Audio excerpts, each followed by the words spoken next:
Bonjour à toutes et à tous, bienvenue sur ma chaîne. Si vous êtes nouveau, nouvelle, bienvenue à vous. N'hésitez pas à vous abonner, en tout cas merci aux abonnés. Vous avez l'habitude, pourquoi pas activer la cloche si vous voulez recevoir les nouvelles notifications. Pourquoi pas en fin de vidéo un petit pouce pour m'encourager à continuer à en faire. Laissez un commentaire, n'hésitez pas. Comme vous pouvez le constater, le nouveau coq, enfin en tout cas le plus jeune, a pris le relais de l'ancien, a décidé de chanter pendant les vidéos. Donc là c'est moi la 5e prise que je fais, donc je vais arrêter, on continue le live. Le thème d'aujourd'hui, on va se concentrer juste aux oiseaux. Et pourquoi ils mangent vos fruits. Allez, on est parti. Allez, on regarde ça de plus près. Voilà, on voit concrètement toutes les cerises sont mangées. Alors c'est pas grave, hein. Le cerisier il est tout jeune, etc. Je comptais pas faire des récoltes. Mais si on s'intéressait à pourquoi les cerises sont mangées par les oiseaux. Comme vous avez pu le voir sur la vidéo, les oiseaux ils ont mangé les quelques cerises que j'avais sur mon jeune cerisier. Personnellement je m'en fiche. C'est pas là que je vais faire des récoltes. J'ai un voisin qui a un grand cerisier. J'irai chez lui en récupérer ou j'irai chez des amis. C'est pas grave. Si vous avez des grands cerisiers, autant relativiser. Les cerises du haut, c'est pour les oiseaux. Les cerises du bas, c'est pour vous. Et tout le monde vit en harmonie, il n'y a pas de problème. Je peux comprendre que si vous avez un arbre qui ne donne pas beaucoup, vous aimeriez bien profiter des cerises. Il y a plusieurs techniques pour essayer de faire fuir les oiseaux. Hein, en règle générale, les oiseaux, ils n'aiment pas ce qui est brillant. Donc c'est pour ça qu'on voit certaines personnes accrocher des disques ou accrocher de l'aluminium, etc. Ça marche, mais très faiblement. Concrètement, si vous avez un nid de sansonnet qui va arriver, vous avez une centaine d'oiseaux, terminé. Cerises, toutes les cerises vont directement disparaître, vous ne pourrez rien y faire. Ou alors il faudrait mettre un filet, mais c'est complètement ridicule de mettre un filet sur un grand cerisier. Non, il vaut mieux se pencher à pourquoi ils mangent vos fruits. Généralement, c'est pas tant pour se nourrir. Ils vont manger des insectes, des vers, etc., des graines qu'ils vont trouver. Souvent, c'est juste parce qu'ils ont soif. Donc vous pouvez limiter l'impact des cerisiers dévorés par les oiseaux. Tout simplement, mettez des gamelles d'eau un peu partout dans votre jardin, dans votre potager. Et puis si les oiseaux sont rafraîchis, il n'y a pas de raison qu'ils mangent vos cerisiers. Encore une fois, il faut distinguer manger et manger. Là, je sais, j'ai pu faire, ce sont des petits moineaux, etc. Lorsque c'est un merle, lui, la plupart du temps, ce qu'il va faire, il va prendre une cerise, il va se sauver avec, et puis il va partager même éventuellement dans son nid. Donc focalisez pas sur les oiseaux, etc.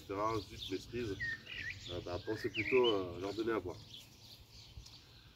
Là, je reprends la caméra, on va aller voir les 2 protections que j'ai fait contre les oiseaux, justement. Le but, c'est pas de leur faire de mal, mais c'est de pouvoir profiter de certaines choses. Allez, on est parti.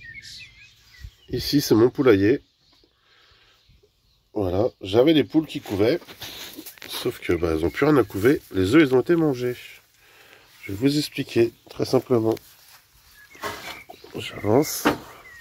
En fait, ce qui se passait, c'est que à ce niveau-là de la clôture, j'ai vu il y avait une corneille qui se posait, qui s'avançait, qui regardait naturellement s'il y avait des poules, et lorsqu'elle voyait quelque chose, elle rentrait, et la corneille me volait un œuf, et une fois qu'elle avait pris son œuf, hop, s'envolait par là.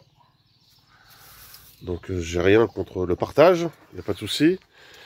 Sauf que la problématique que j'ai eue, c'est que du coup, j'ai plus du tout d'œufs. Et puis les œufs que les poules couvaient, c'est foutu.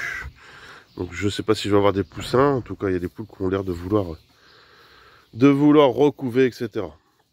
Alors ce que j'ai fait, très simplement, j'ai mis un grillage, comme vous pouvez le voir. Enfin, un petit filet à oiseaux qui sert normalement pour les fruits. Je les ai mis là, donc agrafé tout le tour. Ce qui fait que moi, je peux encore passer. Et j'ai mis juste une petite planche tout simplement avec un contrepoids, ce qui me permet d'ouvrir. Et naturellement, avec la pesanteur, ça referme. priori, ils sont pas très contents. Soit ils ont pondu un œuf, généralement c'est souvent le cas. On va regarder ça en live. Allez, c'est parti. Salut Coco. Et effectivement, il y a bien un œuf. Voici la coupable. Allez, on va avoir une autre protection à oiseaux. Et là, la raison pourquoi j'ai bien filé, ben, j'aimerais bien profiter au maximum des fraises cette année. Parce que j'ai un rapace en tout cas dans le jardin qui en fait en réalité c'est mon fils. Dès qu'il y a une fraise, il va dedans, etc. Donc si je dois partager avec les enfants et grand bien leur face, il n'y a pas de souci. Mais en plus avec éventuellement des limaces, même si cette année j'ai pas trop de problèmes, et que les oiseaux ont décidé aussi de s'y mettre, au final c'est pas toute la famille qui vont en profiter, mais donc en fait voilà, j'ai fait ceci, des fers à béton, vous pouvez le voir, j'en ai mis 4, un autre là, un troisième et un dernier ici, un vieux tasseau qui traînait de bois. J'ai agrafé directement un filet, en fait c'est un filet d'1 mètre, donc je l'ai coupé en deux.